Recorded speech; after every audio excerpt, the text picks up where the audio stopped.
Yes, yes, yes, everyone out there in Son of Sam land, welcome and hey. We got a great one for you today. Everybody, welcome, welcome. Great to see all y'all out there. And yes, what are we doing today? We are doing a wrap up of an amazing experience. Yes, we are talking about, well, the what just transpired. Basically, a huge development in the Son of Sam case this past week was revealed to the world, to the people of the world for the first time. Actually, the second time, but the mainstream media picked up that yes, NYPD has officially concluded that Berkowitz shot Wendy Savino. That Wendy Savino was indeed the first known shooting victim of Son of Sam. Notice that I did not say the first victim, because that has yet to be determined. But the first known shooting victim of Son of Sam, and of course, this changes everything. This completely shatters the myth of Son of Sam, and also finally gives, after almost 50 years, real clarity into what this case was truly all about. So everyone, welcome. Thank you for being here. We got quite a bit to do today, as the beautiful refrain of Rock and Roll Children from the great Dio brought us into today's show. So everybody, just chill out. We're basically going to be talking about this experience, and this is going to be it. I'm not going to be doing a million shows on Wendy, and I'm not going to be talking about this case for a million years. Why? Well, because the case isn't mine anymore. When we discovered it, it was ours. When we presented it to the world for the first time, it was ours. But once it got into the NYPD's hands, and once it got into the mainstream media's hands, well, this is the world's story now. This is no longer mine to tell. I've told it. Now what's going to happen, and it's already happening, is that people have to figure out just what the hell just happened. People have to analyze this. Of course, filter it through your own biases, which everybody does, including me. I'm utterly convinced that David Berkowitz shot Wendy Savino. Why? Because my research has led me to the point that I know enough about this guy and his MO and his whole raison d'etre to understand that this guy was the guy who did it. I've inculcated into my operating system. This is how I'm going to conduct myself going forward, that Wendy Savino was indeed a victim of Son of Sam. But of course, I understand fully and 100% that there's always going to be asterisks to this case, because it was not proved forensically in a court of law, as I like to say. I'm fully aware, and I was aware of all this before we went public with all this, and I fully understood the buzzsaw that I was going to go into, but it didn't matter. I know that David Berkowitz shot Wendy Savino, and more importantly, Wendy Savino knows. And so today we're going to be talking about the whole experience. It really was amazing. And of course, we have to talk about a little bit about these New York Post articles that came out. We're not going to read them fully, but there's some things in there that I want to address, them being newspaper articles and all. But now this is your story. This is the case of Wendy Savino is now for the Son of Sam world and any other interested parties to put into your minds, whether you want to or not, and figure out whether you're going to accept it or not. And if you don't accept it, hey, that's fine. I'm not here to fight you or try to convince you of anything. I know that David Berkowitz shot Wendy Savino. The NYPD has concluded as such. Therefore, case closed. A wrap up of an amazing experience. And of course, in today's thumbnail, we start with the article that kind of started this journey off, and to a degree we'll talk about that a little more. Lorenzo and I originally started this, and then of course Wendy Savino came on board, and then we finally got the great, the one and the only Detective Robert Klein, Bronx Homicide, NYPD, on board as a person who was extremely supportive, and we'll talk about him a little bit more as well. So basically, well, this is all about shattering the myths of Son of Sam, and we're going to talk today a little more about some persistent myths that have arisen from this case. Listen, I get it. You out there are filtering this through the way that you think about me. That's basically what this boils down to. The morons and the GDS sufferers, the Grossman derangement syndrome sufferers, just automatically don't believe this story. Why? Because it came from me. If it came from them, they would believe it. And you know what? You all could have done this work while you all were sitting out there fighting and arguing that Gimel Ishbi from Conan was really Moloch. You could have actually been out there finding Wendy Savino while Maury Terry was getting hoosowed by Billy the Artist in the late 1990s. He could have found Wendy Savino. And the point that I'm trying to make is fight all you want. Do it amongst yourselves. It doesn't mean anything to me. My whole issue is there might be other Wendy Savinos out there, and I think your time is better spent looking for those. Now, let me just quickly just fix my camera here. Give me a second. Sorry, it's a little shaky. I'll monitor that. Yeah, give me a second, guys. Hold on one second. I have to make this a little tighter.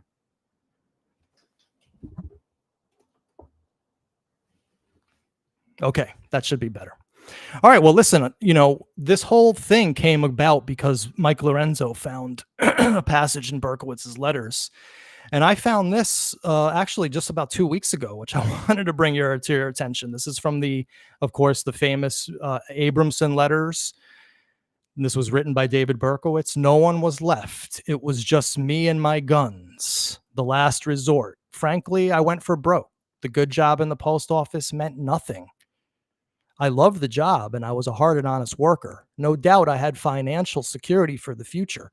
But compared to loneliness and all that noise in my life, it meant nothing.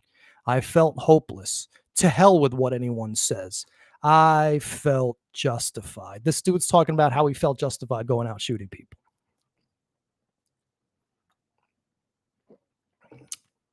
I mean, are you effing kidding me? This dude is talking about how he felt justified shooting people. And guess what he felt justified shooting people with? Just me and my guns. Notice that it says guns, plural. Why did he put guns, plural? I thought he was the 44 caliber killer. I thought, didn't we all believe the media created myth by Rupert Murdoch, the spiritually sick Epstein lover, that he was the 44 caliber killer? Don't the morons still believe that? Why is he talking about my guns here? He should only be saying it was just me and my gun. But he writes guns. And of course, this dude has been giving hints to other victims the whole time. You and I have just been blind to it. I am blind no more. We found Wendy Savino. It's a 1 in a million thing. I understand it. It was so perfect. Wendy Savino, the case and the way that it fit the framework of the way we think about this case, that you could hear the pieces clicking together as it came together. And everybody agrees on that who was intimately involved.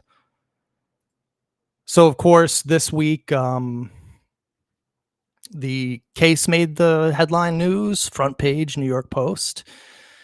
This was last week, and we have the concomitant 2-page spread articles here. Told you I was Sam's first Vic. And of course, Wendy's been great. She's been all over the media. She's been on PIX. She's been on NBC this past week. And of course, I wish Wendy all the best. She's been telling the story for almost 50 years now. It's good that she finally has an audience for it. So we literally redrew the map, guys. The problem is, again, newspaper articles, right? Like this one that we're looking at here, this one should be here. It should be halfway touching the 2 because and halfway touching the 7. It should be like right over here. Again, showing you that this took place in Berkowitz's kill zone. I don't know why they have this up here. I think this is where he lived in New Rochelle.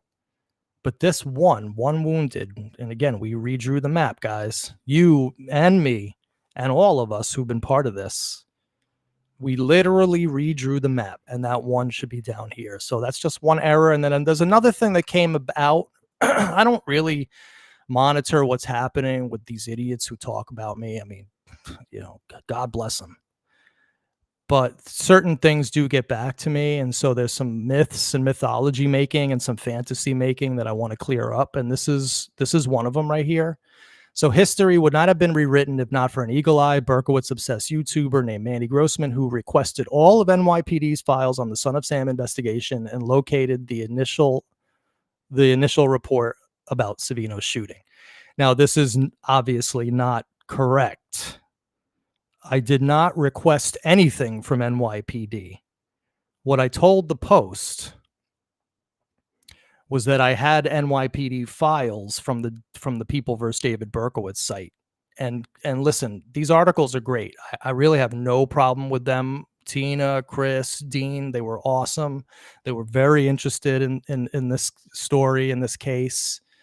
But they make errors. It's okay. And I'm going to point out a couple that, again, people are mythologizing. They think that I have some into the NYPD because somehow or other I'm that powerful a person. I can assure you that I'm not. But the point is here that I did not request anything from NYPD, and NYPD did not actually give me anything. In all of this thing, they did not give me the Savino files. And then I think that's basically it in this article. We're not going to read this. You guys can look it up on your own. And then there's an issue. We'll deal with this about the interrogation at the end. And then this article just came out yesterday, and it's a scan. So it's like I just took a picture of it with my phone. So it's terrible. But this one is actually an important article for the layman, because this is the pattern that I identified. And although this article, quite honestly, it was skewed a little bit differently than I didn't realize that this was going to be center stage in the article. I really thought this article was going to be more about the video series, about how we found Wendy. But it was really about this whole thing that I did a live stream on last week about new death days. And I can reveal to you now, and I've told NYPD this already, I made that video for them. I didn't do it. I already knew about all this that was going on, of course, before you guys did.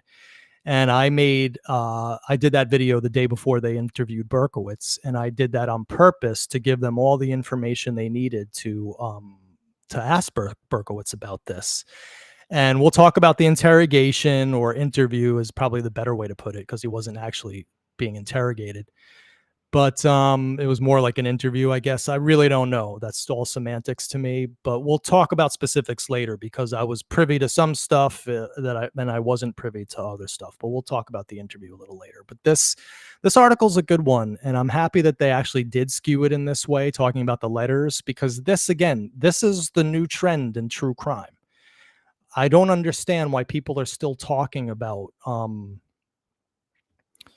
why did Stephen Parent get killed on CLO Drive? Anton LaVey was a Satanist. Dave McGowan said that the Laurel Canyon scene was filled with military intel. Dude, that's going to get you nowhere in life, okay? You'll be talking about that crap until your dying day, and you will be no closer then than you are now to any semblance of truth. You got who-sowed by those people. Maury Terry, Dave McGowan, weird scenes from the canyon, all this conspiratard crap. Throw it in the garbage. The new trend in true crime is finding unknown victims. And of course, this came out in the same week that the Rex Hewerson, the Long Island serial killer case, where they found 2 new victims to add to him. So you're going to tell me, oh, it's impossible that Berkowitz had other victims. It's just beggar's belief. He was the 44 caliber killer. Therefore, that was the only things that he ever did. I mean, are you serious? Or as my man Rudy Ray Moore, the Dolomite, say, bitch, are you for real?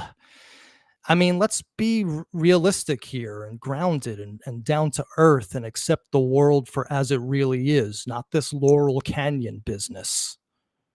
Okay. Berkowitz had other victims. We just found one. Now, again, I've inculcated that into my operating system. I'm going forward with the assumption and the belief that Berkowitz shot Wendy Savino. I don't question it. If you have a problem with that, I get it. And if you need to go watch someone else because of that, I get that too. Ultimately, I'm doing this for my own understanding of Son of Sam, and hopefully y'all are coming with me up for the ride. But Berkowitz shot Wendy Savino. We just found a new victim of Son of Sam. We found one that breaks the entire stereotype. She was 39, she was a platinum blonde, and she was killed with a different gun than a 44. Get your heads out of the Rupert Murdoch spiritually sick created media myths of the Son of Sam. It does you no good. It's just as equally ridiculous as the bleedings of the liar, the manipulator, the bullier, the abuser, the not good friend, the drunkard, the wig wearer, the chain smoker, the guy who would send you 1,500 feet this way when really meant 1,500 feet that way, the spiritually sick snap suturer lover, and the urine-soaked fantasist Maury Terry. So getting back to this article, of course, this one talks about the pattern that I identified, where he goes and he writes a letter going crazy about dogs. And then as evidenced here, 3/8/77, he shot Virginia Voskerichian. So these two dates here, 12/14, not easy to see, and February 25th, 1977, are two unknown dates in his calendar. What did he do that night?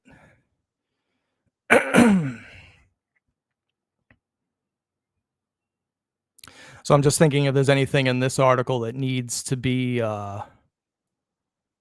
corrected. I don't really think so. I'm very satisfied with the way that these articles came out. Few little minor errors that, only the conspiratards go crazy about, but mean nothing. And of course, it proves my point that you can't ever come to major conclusions just by newspaper articles alone. So, of course, before I continue, there's two pivotal people that need to be front and center in this. They've gotten short shrift in the media, despite the fact that one of them was interviewed, and I believe both were interviewed, but I'm not quite sure about that. But one of them was definitely interviewed, and one of them I talked up way more than I talked about myself. But for some reason, didn't get into the papers. So because we have this platform here, we're going to talk about them here. And of course, the first one is the number one person in this, the man who provided the philosophical framework into which Wendy fit. The person whose brilliant analysis gave me the confidence in order to truly follow through with this story and to take it as far as we did, going to the cops with it, right? That man, of course, is retired first grade detective Mike Lorenzo of the Yonkers Police Department. This dude has been a godsend to the Son of Sam case. Such a great and interesting person, such a good friend, such a great working partner. I couldn't ask for anything else or more in a research partner and friend in this endeavor. And he was the guy who said, "It's him, Manny, it's him." And he was so sure of it. And he was also, of course, the guy who came up with the philosophical framework, as I said. Give me a second here. To understand why it is indeed that Berkowitz had other victims, and why the notion of Berkowitz having other victims is not far-fetched. In fact, it just makes logical sense. Detective Mike Lorenzo, and of course, let's check out the two main moments in our video series where this came about for the first time, and this is important in our chronology. This video today is a wrap-up. I'm not doing any more shows on Wendy after this. I'll do interviews on other people's shows gladly, but I'm not doing any more of my own. The story is not mine to tell anymore. It's been told. The way that the world perceives it now should not be filtered by me constantly talking about it. So today is the day that we're going to get acknowledge everybody, tell the backstories, talk about the myth making and the persistent conspiratardism. We're going to talk about what I know, what I don't know, the interrogation. We're going to get all the critiques out of the way, and then we are going to move on to different topics, hopefully soon. But of course, here is Mike Lorenzo, and this was the moment where him and I, or really he did, and I learned from him and then inculcated it into my operating system. This was the moment, of course, where we came to the conclusion that Berkowitz had other victims. And this is a video that's called Son of Sam and Zodiac, New Ideas on Son of Sam. It's about a year old now. And this was what really started what eventually culminated this past week with Wendy Savino being now internationally known as David Berkowitz's first known shooting victim. So here we go. I told you this, and every cop who's watching this will laugh when I say this, because they'll know it. I heard this from an old cop too. It's not something I invented, okay? If I catch you for one thing, the chances that that was your first crime that you ever committed, and you were so unlucky that I happened to catch you, are astronomical. Okay, if you're a burglar, if you're a thief, or whatever, like him. Berkowitz was a menace and never got caught for shit. It's going back to when he was a child. Going back to when he was a child. And most crimes do go unsolved, unfortunately. So I always say, yeah, I caught you for this one, but I know you did 30. And then here's the deeper analysis of Berkowitz's own writings. And just like I found in the beginning of this show, I showed you me and my guns, with him talking about guns in plural. Another clue and hint. This guy's been hinting at his other victims forever. He's playing with us. And his so-called alleged Christian friends, you all better be careful. Because you're being played too.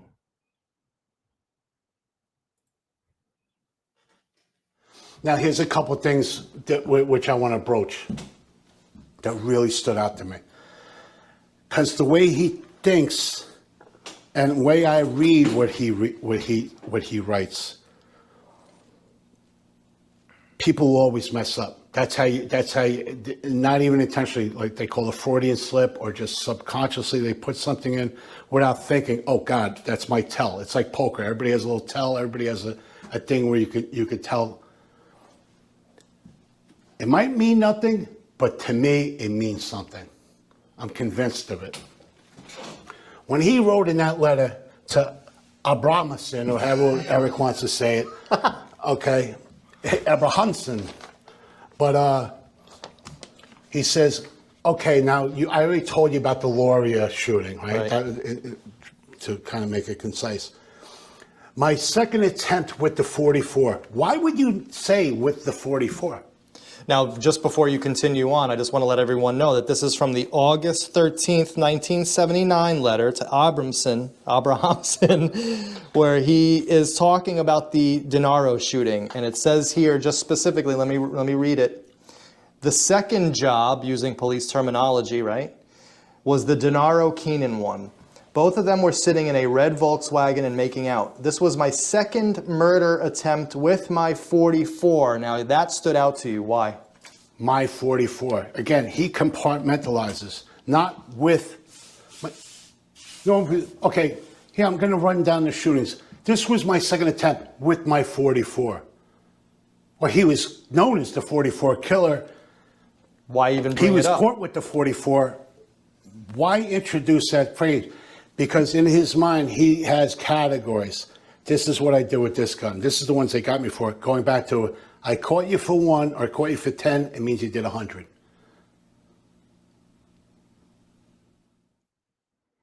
So yeah, so very important police detective insight, which is actually quite simple and makes perfect common sense. And we just applied it to the Son of Sam case. It's never been done before.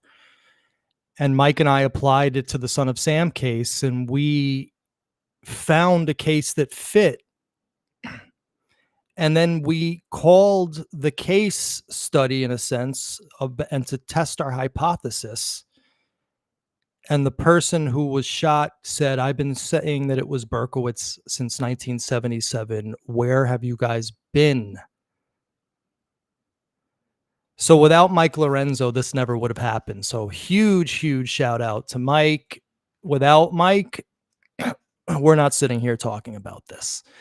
And of course, the second member of this duo who made this happen officially, because this would have gone nowhere if the New York Police Department had the high levels of the New York City Police Department and high level officials of the Bronx DA vetted this information that I gave them and found it to be so credible that they came up to official conclusions, which we'll show you in a second. But this man, Detective Robert Klein, deserves your unending gratitude for helping us and helping Wendy, I should say, find closure in this, because it was his work that led to the New York City Police Department closing this case under what's called exceptional clearance, concluding that David Berkowitz shot Wendy Savino. Therefore, they believe David shot Wendy. I understand, again, about all the asterisks to this case. That's fine. You guys can debate it till kingdom come. I'm going to take the word of the professional. And Detective Klein was nothing but professional this entire time. So let me talk briefly about how Detective Klein, and this is just another picture of him, really serious guy, amazing person to spend time with. Very engaged, very interested, extremely intelligent, hones in on the heart of the matter immediately. It's actually shocking to me in this modern age to come across people so sharp. I'm just not hanging out with the right circles, I guess. But with Lorenzo and Klein, it's unbelievable hanging out with these guys and talking with them. So basically what happened was, I said when I left Wendy's house with Mike after we did the interview, I said two things. I said, first of all, Mike, get prepared, because we're about to make true crime history.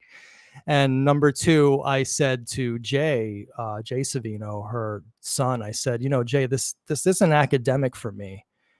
I want this son of a bitch to pay for what he did to your mother. So my intention this whole time was to go to NYPD with this.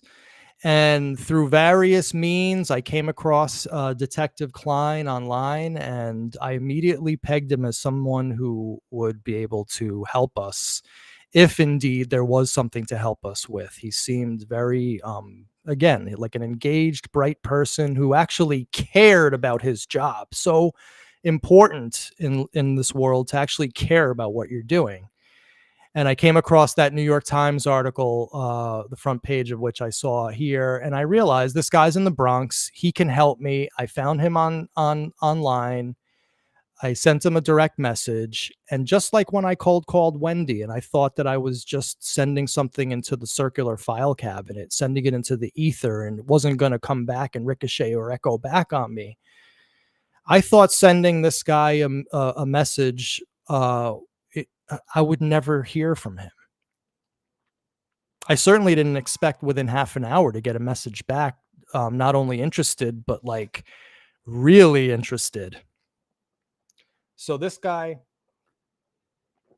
did his homework, and he realized that we had discovered something very important.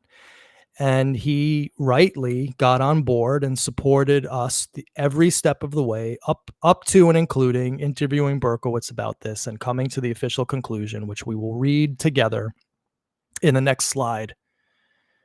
But yeah, Detective Klein was great. And he messaged me back, and listen, he invited me and Mike down for a meeting at Bronx Homicide. And listen, I'm not naive. I understand that the fact that I was hanging out with a retired first grade detective definitely burnished my image quite a bit. But ultimately, if this guy thought that we were cranks and lunatics, he wouldn't have gotten back to us, and he certainly wouldn't have had us come down for a meeting. Be that as it may, and Mike will attest to this. I remember saying on the way down, we're being punked. This is a scam. I didn't believe until I shook this guy's hand in front of Fort Apache, the old Fort Apache precinct down in the South Bronx. I didn't think that this was real.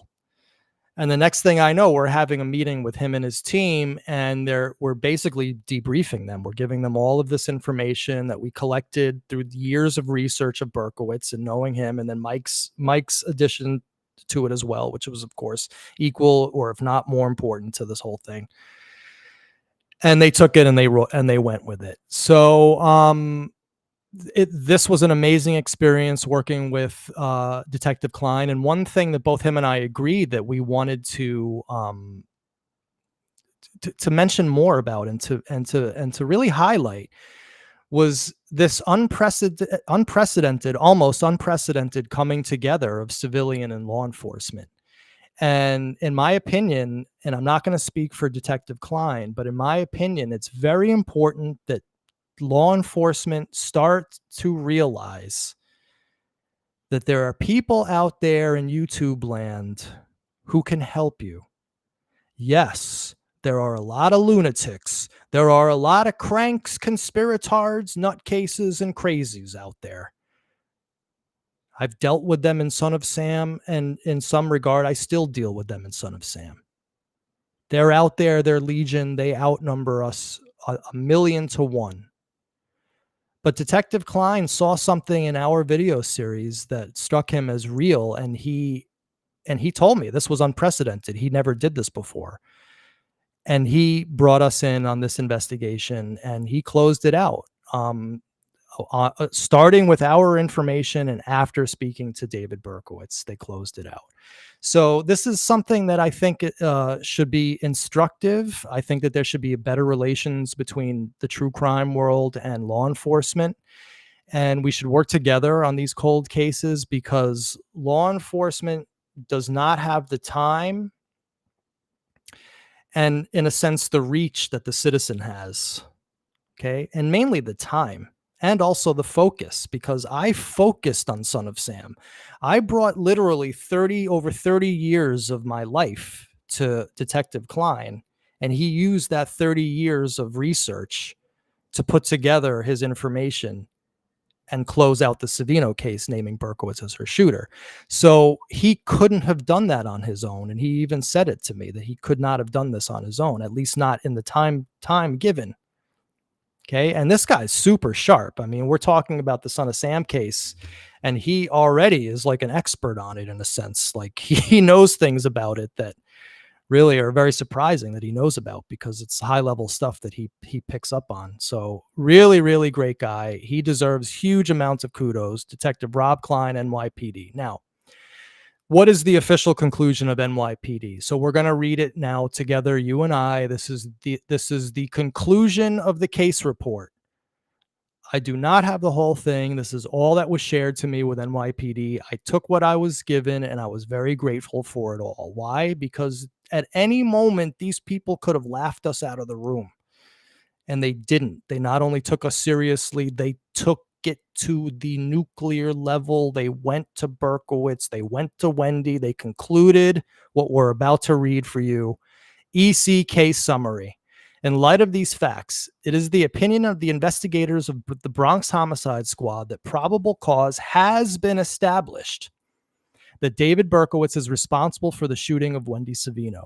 A conferral was made with the ADA Christine Scaccia of the Bronx District Attorney's Office, and she is in agreement that if the facts of this case were associated to a present-day case, an arrest would be made. Based on the statute of limitations for felony assault, this case is closed on an exceptional clearance. So you have to understand that NYPD Bronx Homicide Squad and the ADA and the Bronx District Attorney's Office are not like mom and pop fly-by-night law enforcement groups. These are the top people. These are the people who make these decisions. These are high-level people vetted this information that we gave them, and came up with this conclusion. If you don't like it, fine. Keep on arguing about the 2 eyewitnesses and the men driving away and the leather jacket. We're going to talk about that in a few minutes. But this was what was concluded. And just so we all understand what we're talking about here, this case is closed on an exceptional clearance. What does this mean? What does exceptional clearance mean? Exceptional clearance means in certain situations, elements beyond law enforcement's control prevent the agency from arresting and formally charging the offender. When this occurs, the agency can clear the offense exceptionally. Law enforcement agencies must meet the following 4 conditions in order to clear an offense by exceptional means. Now, this is the nut meat, guys. This is the important thing. Understand that all 4 of these conditions had to be met, must have been met in the estimation of NYPD and Bronx DA in order for this to be exceptionally cleared. These 4 conditions had to be met in the Savino case. They identified the offender. This means that they identified David Berkowitz as the offender. In the eyes of NYPD, David Berkowitz shot Wendy Savino. If you're a blogger talking about Maury Terry being a dogged and an honest dealer of information and you don't want to believe this, that's fine. Have fun with those delusions. People love talking about Santa Claus and the Easter Bunny as if it's real too. I just look at you as if I would an Upper West Side mentally ill person on the median drooling into their ramen noodles. I would just look at you like that. So they identified the offender. They gathered enough evidence to support an arrest, to make a charge, and turn over the offender to the court for prosecution. Identified the offender's exact location so that the suspect could be taken into custody immediately, and encountered a circumstance outside of the control of law enforcement that prohibits the agency from arresting, charging, and prosecuting the offender. So again, let's go through these four. They identified David Berkowitz as the shooter. It met that mean. It met that criteria. The evidence that they gathered to support all of this was our information supplemented by a long interview of Wendy Savino by a team of Bronx homicide detectives, as well as I don't know if it was long or short. I really know very little about I was just going to say long, but I don't know how long it was.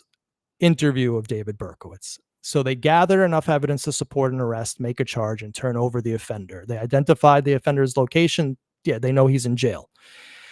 And this circumstance outside the control that keeps them from charging and prosecuting, that's called a statute of limitations. Quite frankly, the statute of limitations ran out 5 years after the offense. So by 1981, Berkowitz could not be formally charged with this.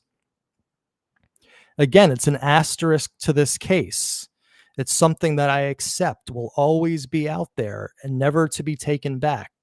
That people could always use that and say, see, he wasn't prosecuted in a court of law. That's fine. David Berkowitz shot Wendy Savino. It's still not going to change that in my mind, in the NYPD's mind, and how I go forward on this video series. So, very interesting things took place, of course, in the last week. The conclusions, which we just read by NYPD, the subsequent media coverage, and guess what? It's all over. It came and it went. I don't get attached to these things emotionally. I practice actually the Zen art of detachment from this. And I do that on purpose. Why? Because I'm not going to turn into the liar, the wig wearer, the drunkard, the manipulator, the liar, the chain smoker, the bullier, the snap suture lover. I'm not going to turn into Maury Terry on this. I birthed this story. It's now out. Now it's on its training wheels. It hasn't yet fully learned how to ride on its own, but it's going to get there. I know it. It's going to permeate the culture. It's going to permeate the true crime world. It's only been out for a week. And it's been quite a momentous time in my life. I'm very happy for Wendy, mainly because she's the one that had to actually endure this, get shot by David Berkowitz, deal with the aftermath, and then deal with telling people for almost 50 years that she was shot by Berkowitz, and no one would believe her. They would laugh at her. Think about that. It's messed up. So, of course, this story's been going on for about a month now, and let's recap again how this all happened. Well, it all started with this sketch. It all started when I saw this sketch about 8 months ago, and at first I thought, because I hadn't read this at the bottom, when I saw this in the Loria files, my first thought was, oh shit, this is an unreleased Son of Sam sketch, and why did they not release it? Because it looks exactly like DB. I mean, not exactly, but this is an identical twin of Berkowitz. This is David Berkowitz you're looking at.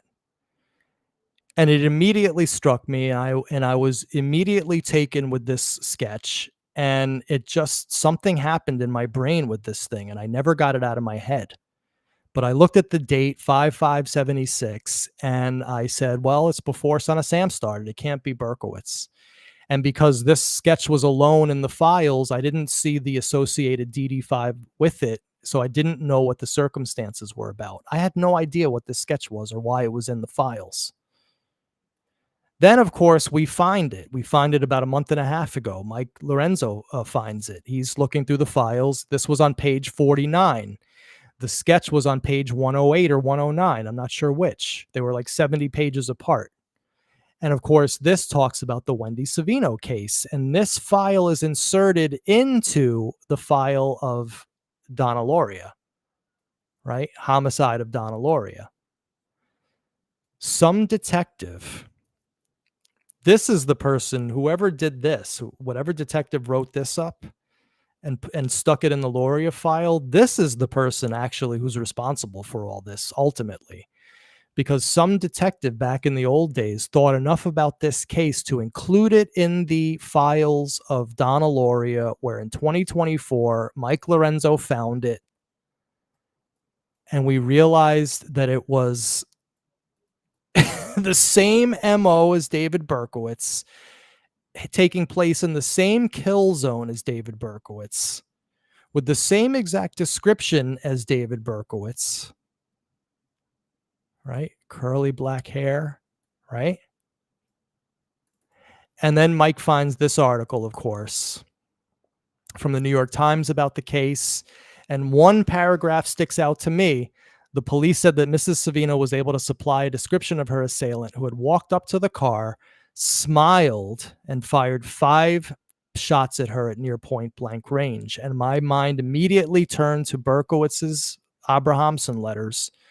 People think that I look honest, but I'm not. I have an innocent face, but I'm not at all innocent. I must admit that I do love my face. I mean, I can fool anybody with it. It's above suspicion, so to speak. My face, my lips, and my blue eyes are like weapons which I sometimes use to my own advantage. I don't consider my facial features handsome. To me, they're just innocent looking.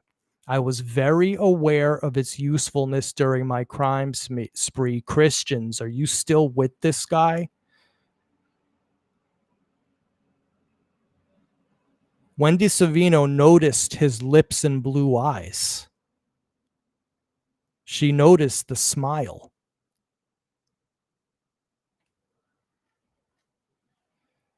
And of course, that led us to, and of course, there we have a curly-eyed. What other curly-haired, blue-eyed, smiling shooter was there back in this time period in New York City? Well, there's David Berkowitz. He was one, right? And that's the face that Wendy saw before the 5 shots were pumped into her body. Just like this is the face that Donna Lauria saw. And the rest of the Son of Sam victims. So, of course, I find that article. I immediately realize that it's David Berkowitz. Lorenzo finds Wendy's number. I cold call her. I leave her a very short message because, again, remember, guys, just a professional tip. The longer your message or email, the crazier you are. You want to always keep it short and concise when you're writing somebody that you don't know, and even when you're writing somebody you do know. Okay? Keep it short. And I kept it short with Wendy, and I said to her, I'm a Son of Sam researcher. I came across your case. I think you were shot by David Berkowitz. I know that sounds nuts. I have my reasons for thinking this way. If you'd like to talk more about this, please give me a call. I didn't even know if this lady was alive. I had no clue if the Wendy Savino that I was calling was the actual Wendy Savino. And I just got one of those generic voicemails that had the robot voice at the beginning of it. I just left a message. And of course, at the end, I said, and if I'm calling the wrong person, I'm very sorry. I always do that. Okay. So 3 days later, she calls me back and she says, David Berkowitz shot me. I mean, you couldn't believe the feeling at that moment. It was like, you could hear the universe clicking together. Because here was the coming together of a hypothesis of Mike Lorenzo and I. We find a case that we think fits perfectly. We call the victim, and she tells us this story about her Son of Sam story, about her David Berkowitz story since 1977, telling the Bronx DA, telling everybody, carrying the sketch around, having all the newspapers since that time, insisting that it was David Berkowitz that shot her.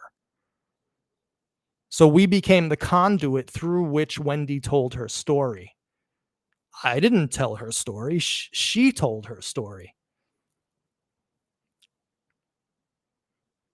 So we have the curly-haired, blue-eyed killer. And of course, the sketch is really what made this case. And I've come around on the sketches in Son of Sam, just like everybody. I was once none of the sketches look like him, or, it was John Carr and Michael Carr and Wheat Carr, and only 2 of the sketches were him, and there's the yellow Volkswagen driver, and and all this stupid shit that we endlessly circle jerked each other about in the Son of Sam Maury Terry world back in the old, ancient, tired, decrepit days of the conspiratardism. The ridiculous notions of Satanism and druidistic activity taking place in every park in New York City with a vast child trafficking network. I mean, guys, get your heads out of this way of thinking. It's pointless. But I've come around on the sketches, and we're going to talk a little bit more about that now. Of course, this is David Berkowitz. This is a spitting image of David Berkowitz. No sane person disagrees with that. There are actually people out there who part of their argument says, no, this sketch doesn't look anything like David. Are you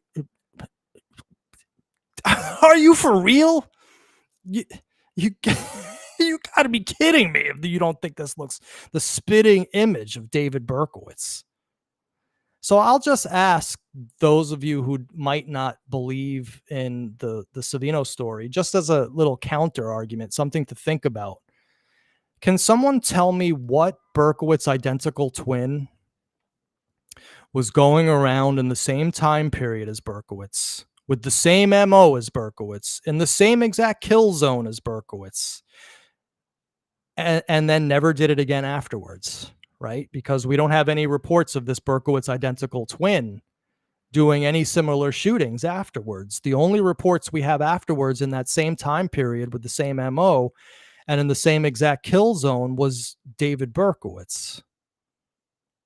So that means that there's a Berkowitz identical twin out there who did the Wendy Savino shooting and then never was heard from again, wasn't heard from before or after, in the same exact time period. I mean, if someone wants to tell me who that was, please tell me who that was. But I see David Berkowitz here.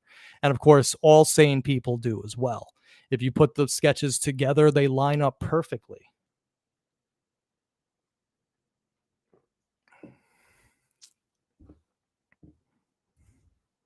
And of course, what's highly interesting is this right here, which I find very, very, very intriguing on a couple different levels. So we know that this is Berkowitz right here. This is the sketch of the Loria shooter. This is Donna Loria's shooter. Donna Loria was shot by David Berkowitz in July of 1976, not even 2 miles from where Wendy Savino was shot, in the same general vicinity of the Bronx.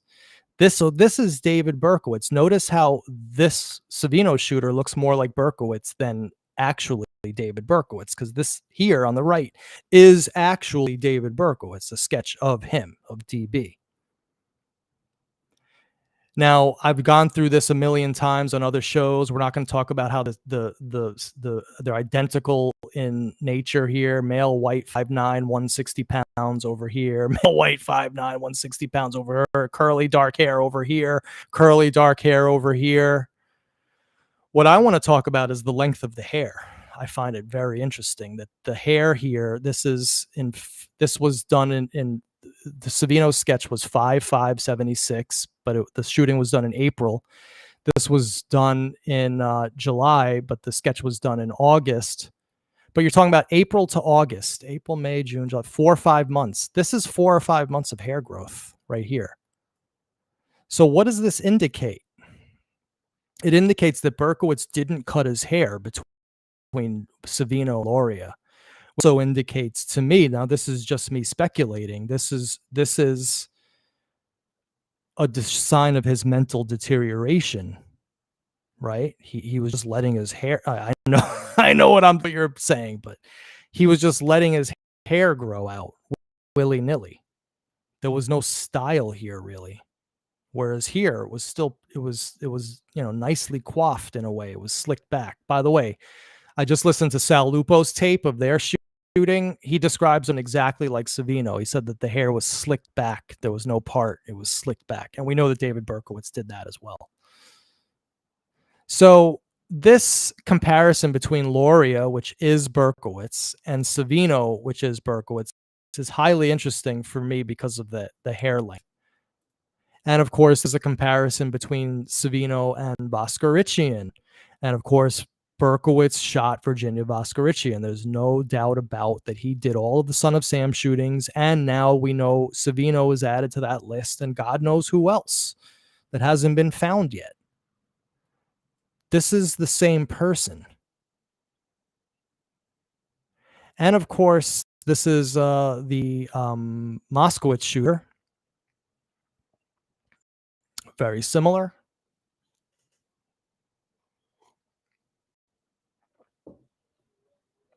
And of course, now we have all of the sketches, and I see Near Gutter's Path is talking about the John Carr sketch. Those are the ones here on the bottom left and right. But notice, of course, that Berkowitz also had that extreme part in his hair as well. It's the same as this.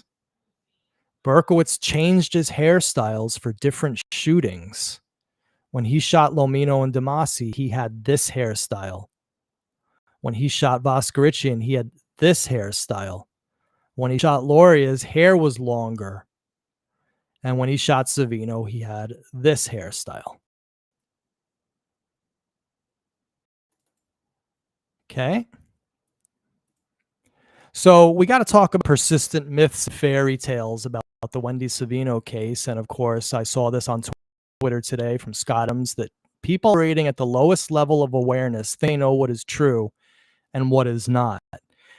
And I found that to be very, very apt because of some of the crazy stuff I'm reading that people send me about people's reactions to the Savino case. And again, I get it, guys. And I know that these people are probably watching. I'm not fighting with you if you haven't noticed. Say what you want and do what you want. I don't care. Because there's certain truths that I know about this and what motivates. And a lot of the way that people are filtering Savino is because of the way they feel about me. And I don't want that to be true if you like me, to believe Savino. I want you to make up your own mind. I've often said, especially to the ones that are closest to me, because I have a feeling that people are thinking this. even those who are closest to me, that the Savino case has become a purity test about your loyalty to me as a person, and that I just don't want that to be the case. If you're a friend and you think that this wasn't done by Berkowitz, we can talk about it, and I'm not going to not be your friend because of it. This case, I don't own it. It doesn't belong to me. I was the conduit through which it came through. I'm emotionally detached from it, and I'm emotionally detached from the news articles and all that. I realize that it comes, it goes, and quite honestly, not very many people care. This to me was really all about Wendy Savino, and also about the case, and taking this case away from the grasping claws of the lunatics that are still trying to claw onto it for dear life with your tales of Satanistic activity and druidistic urine practices in Untermeyer Park. I mean, are you guys out of your minds? So when I see this quote today, it really it really resonated with me personally, because as to where I'm at with my level of understanding in this video series. Okay, but let's deal with some things here. So I just have to load a video real quick. Please give me a second. All right, I have the thing. All right, so this is one of the issues that have come up, and people won't let this go. Now, I've already talked about this a gazillion times. The eyewitnesses see two men. And it seems like no matter how many times I explain it, people don't listen. So I'm going to explain it again one last time. This is going to be the last time I ever talk about this. If you still want to think that there were two eyewitnesses and driving men away after this, that's on you. Again, I don't try to convince the drooling maniac on the Upper West Side that Santa Claus isn't real. I whatever delusions that you want to think, that's fine. If you want to make up a fantasy in your head and respond to it, that's cool. But you know what that's actually called in the real world? That's called schizophrenia. I don't want to have anything to do with that. Okay? So this eyewitnesses see two men. So this came about because of this article. And I knew about this article before I interviewed Wendy. And I brought this article up with me to Wendy's house and specifically showed her this article. What does it say? Witnesses said that the gunman drove off in a car with two other men, leaving his victim for dead. Although badly wounded, Miss Savino was able to give police. All right, so this is the nut meat, that there was that there were witnesses that said gunman drove off in a car with two other men. Now, I have two things to say about this. Number one is I did see the files from the Savino case. I do not have them in my possession, but I did see them. I specifically asked Detective Klein about this. There is no eyewitness report of this crime whatsoever in the official case files. Okay? They just don't exist. But furthermore, I asked Wendy about this twice. Now, I asked people to go back and look, but no one did. So here is the excerpts of Wendy telling us that there were no eyewitnesses. If I had just laid there, I would have died. I could feel I was dying. I knew I was dying. Was there anybody else in the parking lot? Any eyewitnesses? Anybody see anybody get into a car? It was a dark parking lot and only me in it. Nobody was in it. Okay, that's the first one. You heard the footsteps on the gravel, but there was no other witnesses screaming or anything like that in the parking lot. The only way anybody knew what had happened to you is when you, thank God, were strong enough and brave enough to go back into that restaurant and alert these people for help. Yes. So there's nobody else outside. There's no bystander going to help you. And there was no sound. When he was walking, you never heard like a car door open close and screech off? No, I was concentrating on getting out of the car. Right, Once I did not hear his feet anymore. right. I didn't hear anything. You didn't hear like a car peeling out or anything like that? No. Okay. Did any detectives ever tell you that there were eyewitnesses to this, or that they saw people get in a car and drive away with other people? No. No. So there you have it right there, right from the horse's mouth. What she just said there was the absolute truth, because I saw the case files. There's no eyewitness reports whatsoever. So listen, if people want to continue to talk about the 2 eyewitness thing, have at it. You'll be talking about it just like people are still talking about Moloch in Untermeyer Park, and Ken from Australia abusing Maria and making her cry. People are still talking about that as if it's real. You're now doing the what the morons do. You're continuing, you making up a fantasy in your head, you're responding to it. That's called schizophrenia. I don't want any part of that. Now, the second persistent myth is that he couldn't get a gun in New York City. Now, the first thing I have to say to that, of course, is are you kidding me? Berkowitz was a cab driver. It was the mid 1970s. He was in the East Bronx. He could get a gun off the street at any moment in time that he wanted to. I don't know why he went to Texas and got the 44 there. Maybe he got the 44 after he saw a taxi driver in Texas. Maybe that inspired him so much that he just had to get the 44 right there. But this dude had access to guns. He had an arsenal when he was arrested. And of course, we have this letter written to Lenny D'Appolito when he was in the Army that says, "Dear Lenny, I just heard of a great bargain, a 12 gauge pump action short barrel riot controlled police department in New York shotgun for $78.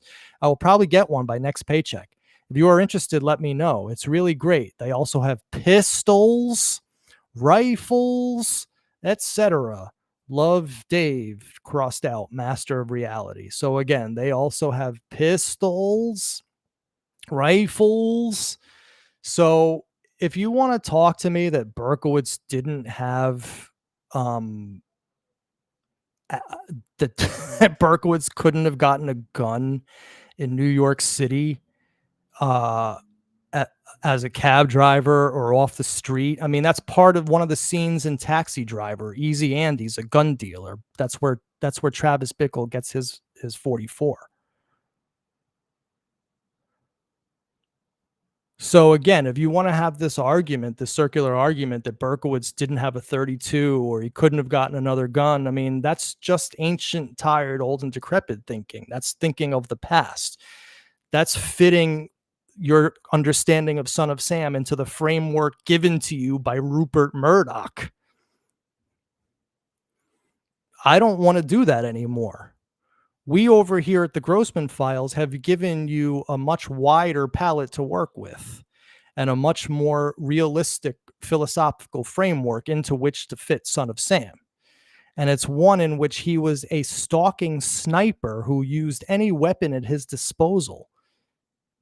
You have to get out of thinking that there was a certain type, that there was a certain gun. The only thing that was constant was his MO. And his MO, of course, was very apparent in Savino. So now the next persistent myth is, of course, Berkowitz never had a leather jacket. So that's like the newest thing going around. Berkowitz didn't have a leather jacket. I just don't see Berkowitz wearing a leather jacket. I do. He talked very often in his letters to Abramson about identifying with the Gentile boys, about how he wanted to look more Italian, how he always envied the Italian kids. So a leather jacket is well within the realm of David Berkowitz's psychology, but Cracklin' Rosie True Crime sent me this clip, which I have to give her full credit for, and she did a real mitzvah. Because Rosie, this did go to the to NYPD after the whole thing went down, but I sent this to them and they were very impressed. She found this little 20-second excerpt from John Comparetto's Queen's DA tape Listen to what Comparetto had to say about Berkowitz and a leather jacket. Matter of fact, he borrowed a jacket. He borrowed a nice, expensive leather jacket from me one time, just before he went into service. I never got it back. And then I had asked him what had happened to it, and he said that he thinks his father gave it away. His father got rid of a lot of his clothes. So no, I don't think I was ever in his room in the Bronx. So there you go. Comparetto lent him a leather jacket that he never got back. Now, I'm going to be fair here. Was that the leather jacket he was wearing the night he shot Wendy? I don't know. I can't say that. I'm an honest dealer of information. I can't say for certain that he was wearing John Comparetto's jacket, but at the very least, we cannot discount Berkowitz having a leather jacket. In fact, he had a leather jacket. According to Comparetto, it was a nice, expensive leather jacket. So hopefully we'll find out more about that from John Comparetto himself. But listen, persistent myth making. I'm debunking these myths in real time. If you want to continue to keep on talking these myths about, oh, he couldn't get a gun, and oh, he could never wear a leather jacket, and oh, there were two men seen. I mean, again, dopey, happy, sneezy Doc would like to have a word with you because you're living in the same world as them. Fairy tale land. All right. So now our next and last topic is, of course, the interview with Berkowitz, because some things have come up about this that I have to discuss and address.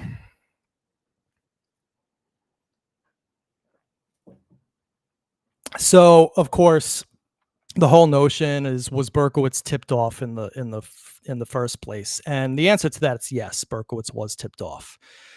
I know exactly who did it. I'm not going to name the person. He knows who he is. I would like to tell this person that I don't consider you a very good Christian for aiding and abetting a serial killer and prepping for some sort of potential police interview. But of course, that's between you and your God and your God. And of course, I would like to say also that Berkowitz dropped the dime on you too. Like we knew about this already. So you got ratted out by your boy. And the reason why that's going to be important is it was within this passage here. So given the fact that he was tipped off, this really doesn't mean much. This whole thing about it, the detective tried to trip him up on one aspect of the shooting because when talking to him about this case, now notice this is all quotes taken out of context. We don't know what was actually told to this reporter. So because when talking to him about this case, he said, well, no, I didn't do that one because I only ever used the .44 Bulldog. So the cop replied, but Dave, I didn't tell you what caliber she was shot with. So how do you know she wasn't shot with a .44? Berkowitz said that he merely assumed she wasn't shot with a .44 caliber Bulldog because the gun model is rare. Now, first of all, that doesn't make sense. And second of all, that's a lie. If this article is true, and that's what Berkowitz responded with, the truth is he was tipped off by his friend, by his Christian friend, who I know exactly who it is. Why would Berkowitz lie his way out of that? Berkowitz is saying here he merely assumed she wasn't shot with a .44 because the gun model's rare. Now that doesn't even make sense, first of all. But second of all, we know he was tipped off, not to the cops coming, but to the video's existence. It was pretty much everyone understood that was going to be the case. We're not stupid. So why did Berkowitz lie to the cops if this reporting is true? Why didn't Berkowitz say as a reply to this, how do you know she wasn't shot with a .44? Berkowitz should have said, oh, because my friend told me that I about the video, so I already knew. Right? Like, doesn't that make sense to you guys intuitively? Like, if he was tipped off and knew about the video and he knew about the caliber of the gun, why did he lie to the police here?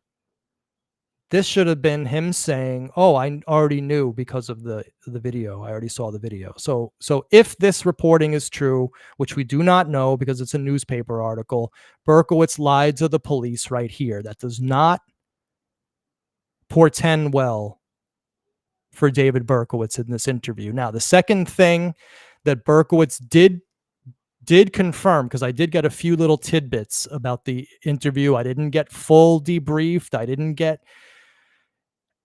really any details. I just got generalized answers to some specific questions of mine.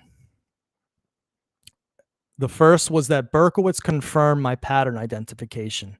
So again, this is from the New York Post article. I identified a pattern where Berkowitz would go crazy about dogs barking. He would write a letter and go absolutely nuts. He would actually go shoot people.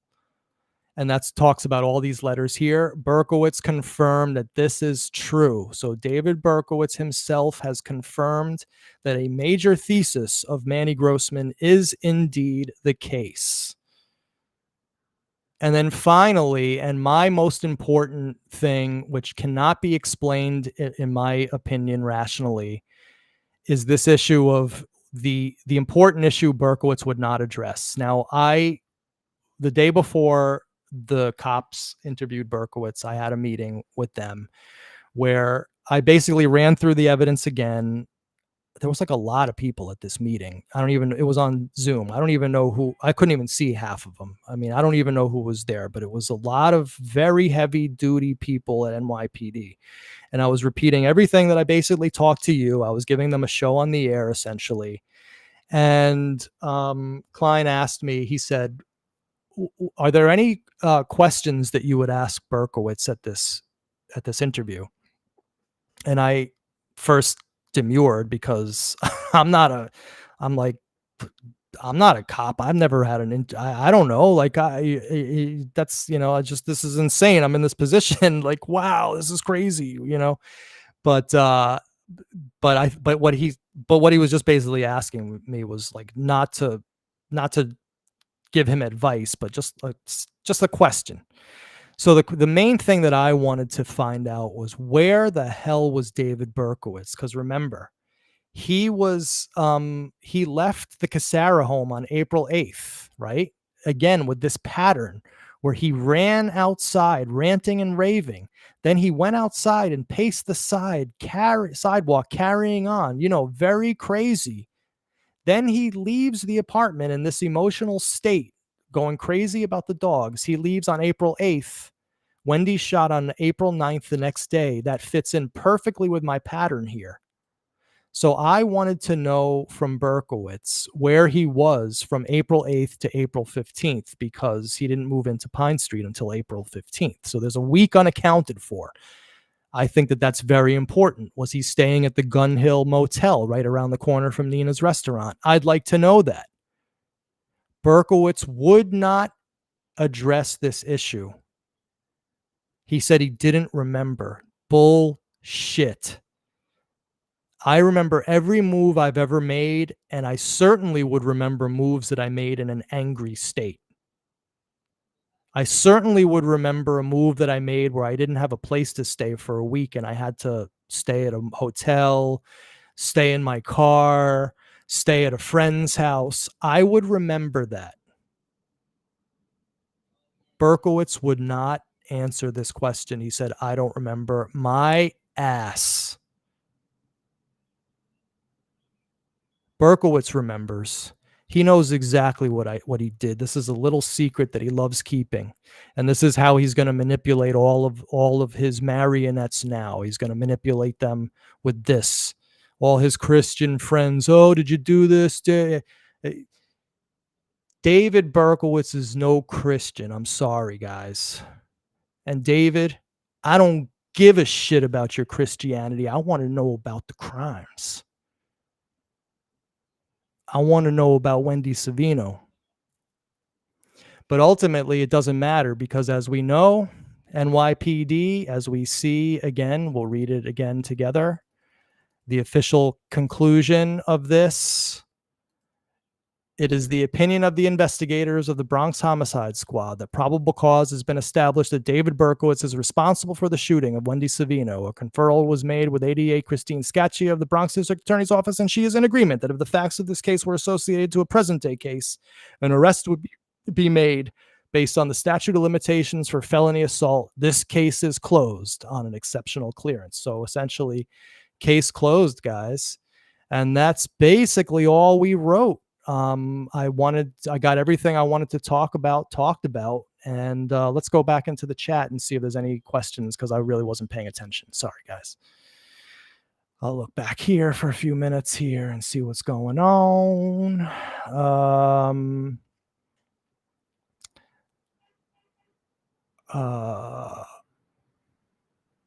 Anyway, yeah, I'm not seeing anything here that, let me see. Near Gutter's Path. I actually started off trolling when he started this journey, because you always knew the truth. Near Gutter's Path, you always knew that Maury Terry was full of shit. So anyway, I think, yeah. So Lord is saying here, Manny nailed it. DD has convenient lapses of memory. Exactly. And also this whole thing where people are getting all worried about this. Oh, the cops are so dumb. The Berkowitz was tipped off. Yeah, we know. Okay. We know who did it. But why did Berkowitz lie? Why didn't he say, I saw the video. I knew about the video. Why did he lie to the cops? Berkowitz, according to this article, on record, lied to the NYPD in this interrogation, or interview, I should say. He confirmed my pattern identification, and he would not address where he was between April 8th and 1976 and April 15th, 1976. I think those are very, very significant. So anyway, guys, I think that's basically it. Like I said, we birthed this story. Now it's on its training wheels, just getting its sea legs, just getting its first sense of stability. It's out there in the world for everybody to react to. And I fully realize that I have no control over any of it. And in fact, I don't really care or expect to. I am taking the Zen approach of detachment. I have personally updated my operating system, whereby I understand Son of Sam in the way that I understand Son of Sam. And hopefully y'all come with me, but I know that I'm going to leave some people behind. And of course, I know that I'm going to pick up some new people. So hopefully we all remain a happy family as we continue this Son of Sam journey. It is official for me that David Berkowitz shot Wendy Savino. NYPD and Bronx DA have backed me up on that in their official conclusions. And as far as I'm concerned, guys, case closed. See you at the next show.